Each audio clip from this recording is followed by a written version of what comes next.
Hello friends, તો એકદમ easy અને ઝંઝટ વગર વધારાની ઝંઝટ વગર પાલક પનીરના શાકની રેસીપી. તો અહીંયા આ 500 ગ્રામ પાલક લાવી હતી, તેને સાફ કરીને આ 300 ગ્રામ પાલક છે તેને ધોવા માટે થોડા પાણીમાં મીઠું નાખી અને પાલકને થોડી વાર માટે બોરી રાખીને તમે ધોશો તો તેની અંદર રહેલા બધા જમ્સ નીકળી જશે ને એકદમ સરસ પાલક ચોખ્ખી થઈ જશે. અને તેને બાફવા માટે અહીંયા કઢાઈમાં પાણી ગરમ થવા માટે રાખી દીધું છે. તેમાં પાલક એડ કરી દઈએ અને 10 નંગ જેટલા કાજુ પણ એડ કરી દઈએ, જેનાથી શાકની ગ્રેવી એકદમ ક્રીમી તૈયાર થશે. અને અહીંયા પાલકને વધારે આપણે કૂક નથી કરવાની, આ રીતનો થોડો કલર ચેન્જ થાય ત્યાં સુધીને જ કૂક કરવાની છે. 1 થી 1.5 મિનિટ માટે જ ગરમ પાણીમાં તેને કૂક કરવાની. ત્યાર પછી આ રીતે કાનાવાળા ટોપામાં તેને કાઢી લેવાની. એક મીડિયમ સાઈઝની આ રીતની ડુંગળી લીધી છે, જો તેને ચોપ કરીશું તો 1 કપ જેટલી થશે. અને 2 ટામેટા લીધા, 3 લસણની કડી, 2 લીલા મરચા, તીખાસ વધારે જોઈએ તો તમે તીખાસ વધારે લીલા મરચા લઈ શકો છો. અને અડધો ઇંચ આદુનો ટુકડો. અહીંયા ડુંગળી, લસણ અને લીલા મરચા.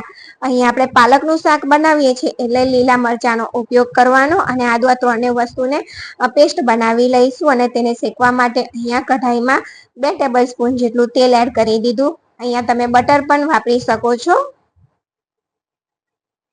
તો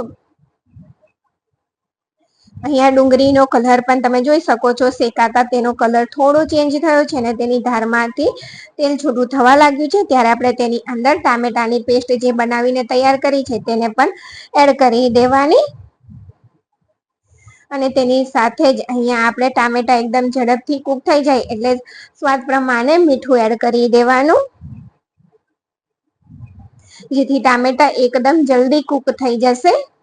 અને પાલક પનીરના શાકની રેસીપી જો તમને ગમે ને તો ચેનલને લાઈક, શેર અને સબસ્ક્રાઇબ જરૂરથી કરજો. અને સારી રીતે મિક્સ કરી દઈએ, શેકાવા દઈએ. અને તે જ મિક્સરના જારમાં જેમાં આપણે ગ્રેવી તૈયાર કરી છે તેમાં જ પાલક અને કાજુને પીસી દઈશું. તો જો અહીંયા એકદમ સરસ ગ્રીન પેસ્ટ બનીને તૈયાર થઈ ગઈ છે પાલકની. અને તેની સાથે જ અહીંયા મેં 200 ગ્રામ પનીર લીધું છે, તેને પણ આપણે ચોરસ બ્લોકમાં કટ કરી લઈએ.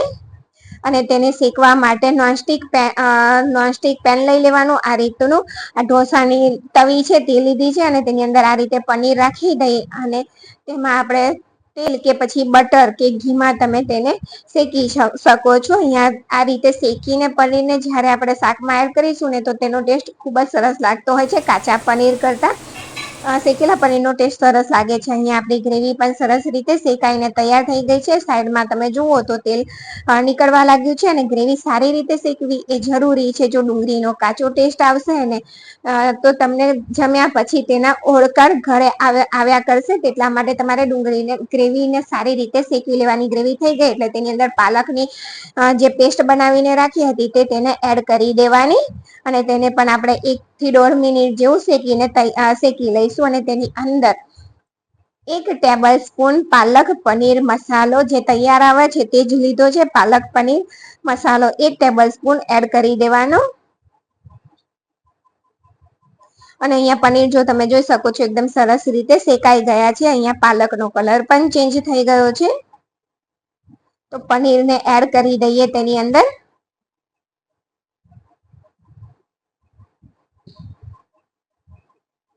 અને ફરીથી પાલક પનીરના શાકની રેસીપી ગમી હોય તો ચેનલને લાઈક, શેર, સબસ્ક્રાઇબ જરૂરથી કરજો. અને આ રીતે થોડી 1 ટેબલ સ્પૂન દ્રાક્ષને પાણીમાં મેં પલાળીને રાખી હતી થોડી વાર માટે. ત્યાર પછી પાણીમાંથી કાઢી અને આપણે અહીંયા તેને શાકમાં એડ કરી દઈશું. તેનો પણ ટેસ્ટ એકદમ સરસ લાગતો હોય છે. પાલક પનીરના શાકમાં દ્રાક્ષ તમે નાખી જોજો, એકદમ સરસ ટેસ્ટ આવે છે. તો ટ્રાય જરૂરથી કરી જોજો.